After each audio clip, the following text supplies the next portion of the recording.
Hi guys, for today's video, I am back and also for today's video is another lesson naman yung mapapakinggan mula sa akin. So for today's video nga ay meron naman po tayong mga tips na ibibigay sa inyo as a student. And pagpasensya nyo nga po yung aking sipon and ubo ay di magpapatalo.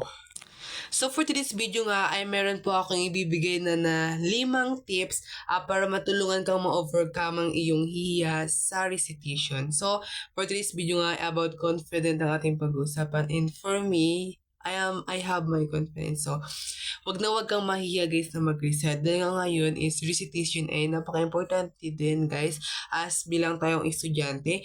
Nang sa gayon guys ay mas mabilis po natin maunawaan yung mga lesson.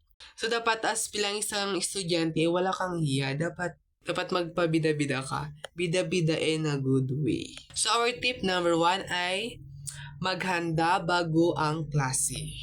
So, ano bang ibig sabihin nito? So, aralin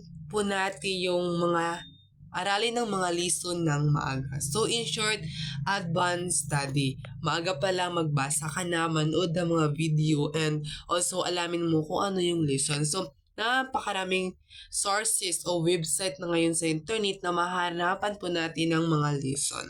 Kasi guys, pag may sapat kang kaalaman, mas mababawasan yung takot mo o yung hiya, then mas magiging kumpiyansa ka na sagutin o tumaas ng kamay para sumagot sa tanong ni teacher. So tip number 2, magsimula sa maliit. What? Anong maliit na to? So, subukan mong mag-volunteer sa mga simpleng tanong muna. Yung mga simpleng tanong na kaya mong sagutin mo, i-try mo. So, unti-unti, masasanay ka and mas magiging comfortable ka sa pagsasagot. So, tip number 3, huminga ng malalim. Exhale and inhale. Kapag narinig mo yung pangalan na tinawag ka, huminga ng malalim para may kalma mo yung isip in yung bibig mo. Dahil ang paghinga ng malalim ay makakatulong sa pag-focus and syempre para maiwasan ang pagkatakot sa recitation. Tip number 4, i-focus ang sarili sa tanong, hindi sa taong nakapaligid sa'yo. Tandaan, walang sagot na mali.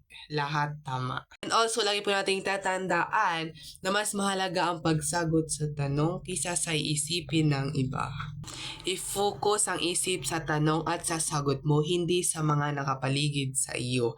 And last tip, tip number 5, i-practice mo yung sarili sa harap ng salamin. Self-talk. Intrapersonal.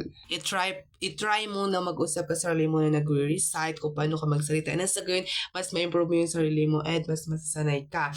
Kapag napansin mo ang sarili na nag-improve ka, tataas yung iyong kumpiyansa sa pagsagot. So hanggang dito na lang nga po ang aking video. Maraming salamat and i-apply yung mga tips na to na sa gayon magkaroon po kayo ng confidence and kumpiyansa sa sarili. Bye! Paalam kabataan!